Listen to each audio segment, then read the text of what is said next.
आई आई ग आई, माझे ना ऑफिसचे सगळे मुलं मुली ट्रिपला चालल्यात.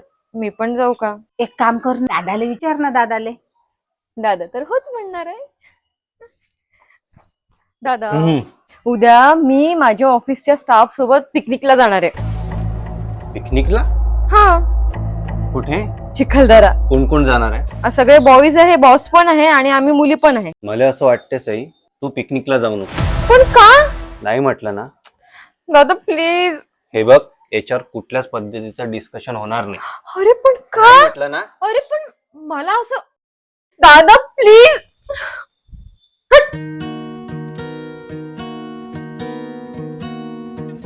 दादा, आपल्या घरात केव्हापासून भेदभाव व्हायला लागला? कशाचा भेदभाव? तुला पण असंच वाटतं ना की सगळ्या मुलींनी घरात बसून राहायला पाहिजे आणि तुम्हा मुलांची गुलामी केली पाहिजे? हे बघ, मी तसं म्हटलं नाहीये. अरे मग तुझं म्हणणं तरी काय होतं? की तुझा माझ्यावर विश्वास नाहीये? तुझ्यावर विश्वास आहे, पण या जगावर नाही. अरे हे सगळे कारणे आहेत.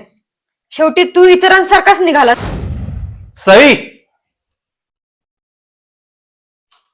काय रे सागर, किती खुश होती ते सई. तिले काऊन मना करून राहिला रे तू? मला तिची काळजी वाटते म्हणून मी तिला नाही म्हटलं. काळजी आहे ना, मग तू या बोलण्यातून सुद्धा तिला काळजी दिसली पाहिजे.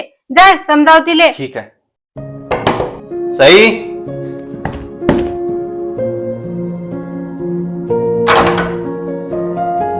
मला बोलायचं आहे. बोल, तुला काय बोलायचंय? सई, मला माफ कर. एकदा शाळेत असताना असंच कुठल्या तरी ट्रिपला तू गेली होती, तेव्हा तुमच्या स्कूल बसचा ऍक्सिडेंट झाला होता. मी, आई, बाबा आम्ही खूप घाबरलो होतो. आम्हाला समजत नव्हतं काय करा.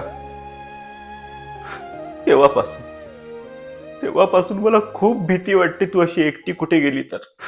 मला तुझ्या स्वातंत्र्यावर बंधनं नाही टाकायचे, पण तुझी काळजी वाटते. तुला सुरक्षित ठेवा वाटते. मला माहित आहे, मला माझ्या भावना नीट व्यक्त करता येत नाही, म्हणून मी मोठ्याने बोलतो, आव आणून ताव आणून दात खाऊन बोलतो. पण माझा उद्देश वाईट नसतो.